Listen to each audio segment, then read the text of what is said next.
Good evening to all of you. And the topic that you have chosen, COVID-19 and Reimagining Institutional Giving, is an excellent one and a very relevant one. And I must compliment Atul Satija, CEO Give India, having put together an amazing set of speakers as well for what I think would be a great beginning and a great reimagination of institutional giving. I think when I looked at the video, it's so heartwarming to see what Give India has been doing. The Vaccine India program that aims to inoculate the most vulnerable and low-income communities at a faster pace is a very important and absolutely a critical initiative. And I wish this initiative the best of success. I think the collaboration and the convenience factors that Give India has been able to introduce in the philanthropy ecosystem in India by bringing together causes, knowledge and awareness, and donors all on a common platform is absolutely commendable. And this is what the Give India believes in, and to make the world better together, as they keep saying, which is absolutely true. During this pandemic, it is seen that there has been a surge of organized, community-driven relief work at every level of philanthropy, and people across the socio-economic spectrum have all come forward in this act of giving. Numerous individuals and philanthropic organizations have worked tirelessly through the pandemic to support COVID relief work, ranging from assistance for healthcare, food, supply of essentials, and remote educations. Efforts are also being made to address the long-term inequities aggravated by the crisis. The word philanthropy comes from Greek phil, means love of, and anthropos, meaning humankind, and the global spirit of philanthropy has been hardwired into us humans as a feeling, attitude, and behavioral tendency. Studies have shown that altruism in humans has evolutionary roots, and hence humans are inherently concerned for the welfare and satisfaction of other humans. Giving to charity activates parts of the brain related to reward and pleasure. Even after obtaining what we may be considered as enough for personal fulfillment, we may still feel a void inside, which can be fulfilled only by giving back to the society. Coming from an organization like Tata's, where I've spent my life of almost 50 years, what comes from the community must go back to the community multiple fold, and we've always practiced that. So the need to give out selflessly is deep-seated in every individual, and it has no bearing on age, gender, or economic background, and helps us to achieve different aspects of Maslow's hierarchy of needs. The culture of philanthropy has stood the test of time and has transcended borders and social strata, evolving into a universal thread for collective well-being and harmony, where the end goal is to create a better world. In India, philanthropy has always been strongly linked to religion and obligations to help the less privileged. Concepts such as dana, which is giving, and dakshina, giving to a teacher or a priest, in Hinduism, or bhiksha, given to a monk in Buddhism, are rooted in the idea of philanthropy. Other religions such as Islam, Christianity, Sikhism have their own dimension of philanthropy associated with their religious practices. All these ideas and practices have deeply influenced the culture and way of life in the Indian society. Even today, 90% of giving in India happens through religious and community organizations. Jamshedji Nasirmanji Tata, the founder of the Tata Group, is regarded as the father of modern Indian philanthropy because of the unmatchable legacy of philanthropy that he created.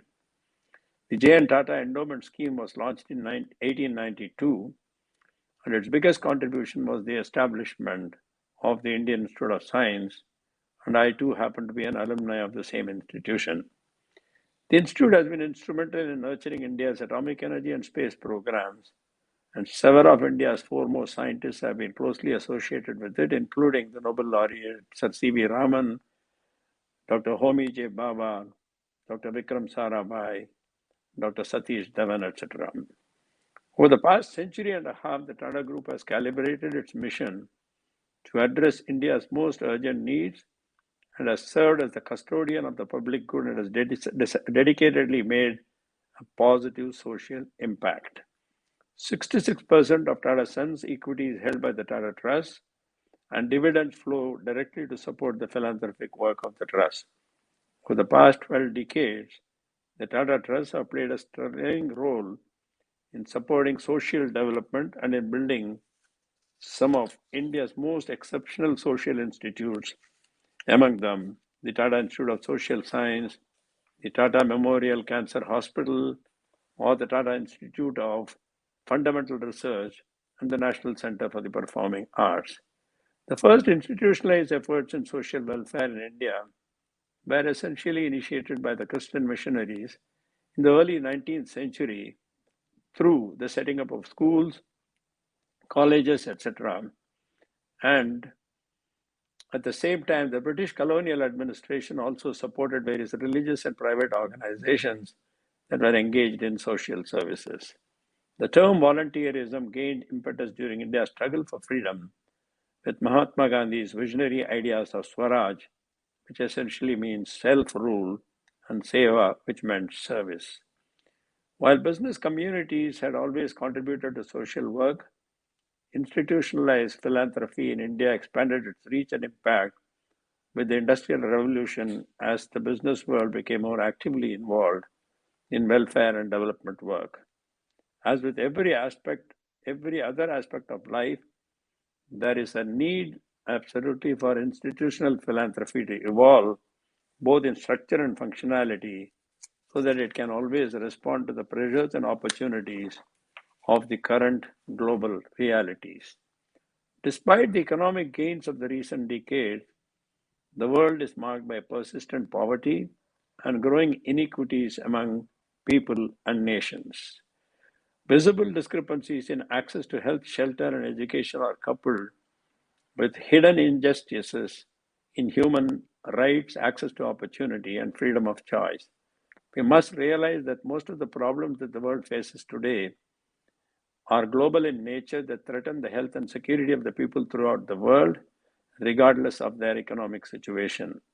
The pandemic has very clearly shown us that infectious diseases, global warming, environmental degradation, and escalating human conflicts, all these threaten world stability.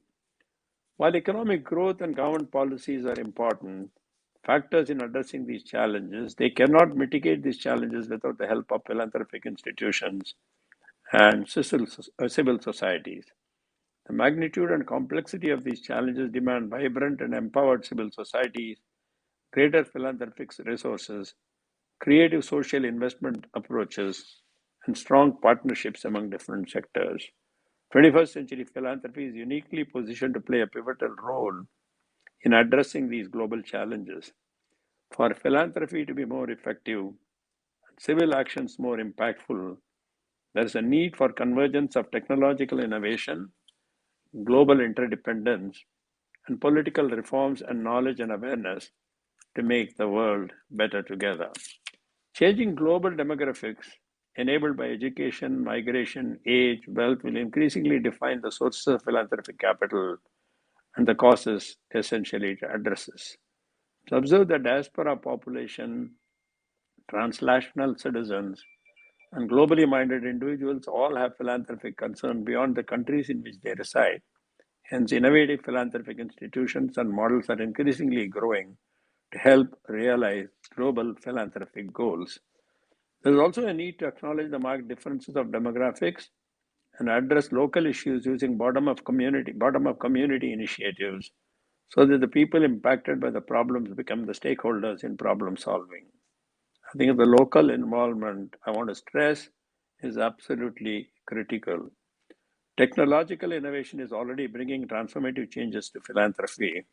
It enables us to leverage wisdom of the crowds and keep our ears to the ground, get direct feedback on the design, implementation, and impact of different initiatives, from the very people who benefit from its activities. Digital technologies are enabling online awareness, creation, and creating communities of givers through collective and aggregate giving. Digital platforms are also establishing far faster and simpler communication between foundations and their constituents and have become the principal source of information and communication for most philanthropic institutions. It is enabling people to easily connect with one another, access diverse perspectives, share data, and coordinate and organize action in new ways. The evolution of new communication technologies will continue to have a strong influence on the operations decisions of philanthropic institutions. The information tools will also provide avenues for enhanced transparency and participation. There are newer challenges emerging from the use of technology as well, such as controlling the spread of misinformation, managing data privacy, reshaping popular but regressive public discourse on social media, and so on. The SDG provide a very powerful framework for businesses to create impact through their corporate social responsibility programs. In India, the CSR policy under the Section 135 of the Companies Act 2013 came around the same time as the formation of SDGs. CSR and SDGs together have tremendous potential to develop an interconnected model for sustainable growth. The convergence of SDGs and CSR efforts in addressing the different thematic development areas will bring about significant difference. Some of the key thematic development areas that India needs to focus on right now include skill development, pollution mitigation and environmental conservation, clean water and sanitation, healthcare, women empowerment, malnutrition, and diversity and inclusion. Trust is a vital component of the philanthropy. Hence, there is a need to establish data-driven models that allow donors to follow the flow of their money, see how the funds are managed and disseminated, understand the impact of the solutions, and a direct link results to the donation. Outcome is what I am talking about. This helps to close the loop between all stakeholders and creates an environment of great learning and impact. There's a need to reshape institutional philanthropy through innovative and forward-looking philanthropic initiatives. The recently established institutional models such as the social stock exchanges and impact investing, social enterprises, and crowdfunding, venture philanthropy, etc., are creating a shift in the marketplace for charitable transactions. Impact investing that facilitates investment in assets that offer measurable social or environmental benefits as well as financial returns is gaining significant attention from policymakers. Also, industry standards are being developed around it. Crowdfunding, again, is a very effective tool for both direct giving and raising donations for various causes. Social entrepreneurs that are achieving financial sustainability while solving social issues are creating paradigm shifts and will define the future. These new models have the potential to deal with the complex social challenges comprehensively through adequate information support for informed social investment and collaboration amongst the various governments, businesses, and civil societies, and last but not the least is the local communities. Hence, these new models and vehicles have the ability to promote more responsive and effective giving and improve the scale and impact of the resources and solutions. From my several decades-long association with various institutions of philanthropy, the learning I would want to share is that when informed social investment decisions meet an environment of ethics and values, social change definitely happens. Some of the foundations I'm a part of include the Society for the Rehabilitation of Crippled Children, the Axis Bank Foundation, the British Asian India Foundation, which is the Indian entity of the British Asian Trust that wants to see a South Asia that is prospering and fair for all. The Public Health Foundation of India that focuses on capacity building in public health, the Office of Development and Alumni Affairs of the Indian Institute of Science, which serves as the nodal office for philanthropic and CSR activities, the Council of Energy, Environment and Water, CEW, one of South Asia's leading not-for-profit policy research institution, and the Nature Conservancy, which works in more than 72 countries to address the environmental challenges through nature-building solutions.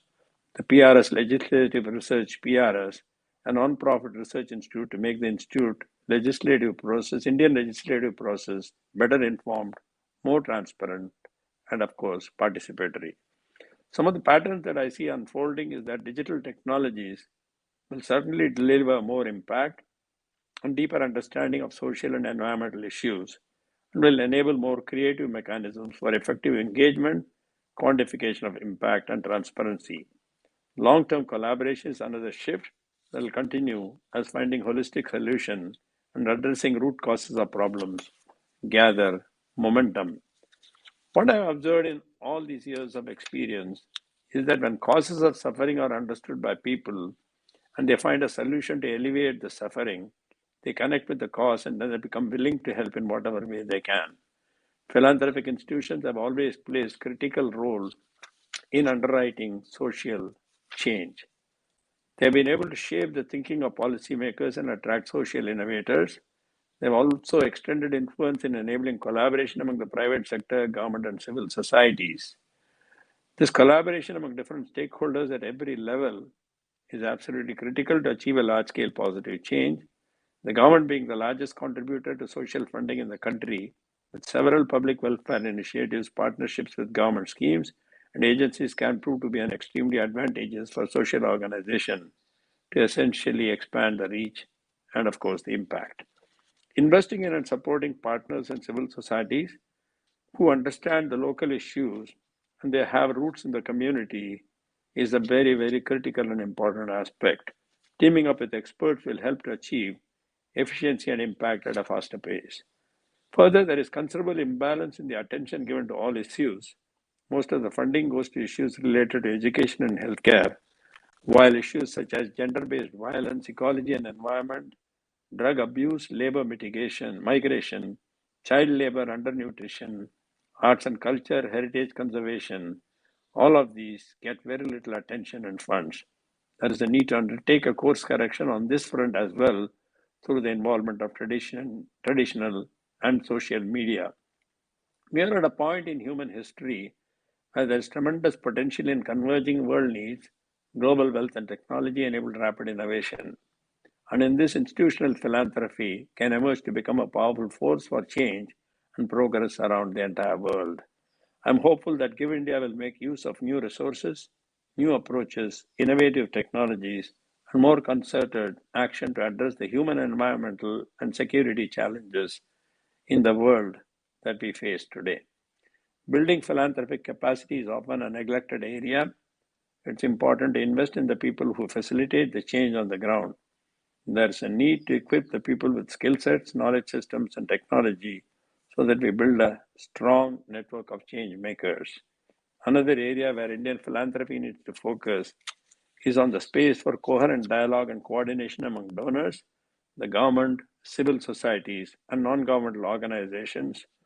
There is a lack of a framework that enables learning from one another and adequate replication of best practices. As a result, often efforts are duplicated and wheels get reinvented, and some issues get a lot of attention while others remain neglected and deprived of support. There's also a lot of scope for empirical studies and meaningful analytics of philanthropic data and the metrics to gauge the impact with reasonable accuracy. I hope that Give India will be able to address those challenges and augment the philanthropic support system. The COVID-19 pandemic has amplified several social issues, and it is time to create safety nets, especially for the vulnerable groups such as low-income households, children and young people, women, low-skilled workers, part-time or temporary workers, the self-employed improve their lives and livelihoods.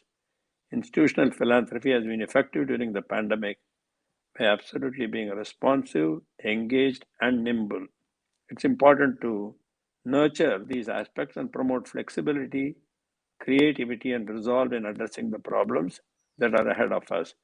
Sharing of philanthropic information, adhering to plans and strategies, and showing empathy and concern for stakeholders and donors can go a long way to sustain motivation for philanthropy and essentially temper expectations. In conclusion, what I would like to say is we must always remember that the core purpose of every Give initiative whether it's in the form of services, funds, or material gifts, is to make a positive impact in the lives of the recipients and, more importantly, about empowering them. Only through clarity of purpose, commitment, and resilience can we make the world more equitable and, as correctly stated by Give India, better together. I would like to close by quoting Jamshedji Tata: what advances a nation or a community is not so much to prop up its weakest and most helpless members, but to lift up the best and the most gifted so as to make them the greatest, they can be of greatest service to the country. Thank you for giving India to give me an opportunity. Thank you all for attending this, and it's my privilege to connect with all of you. Thank you so much, and all the best. Give India.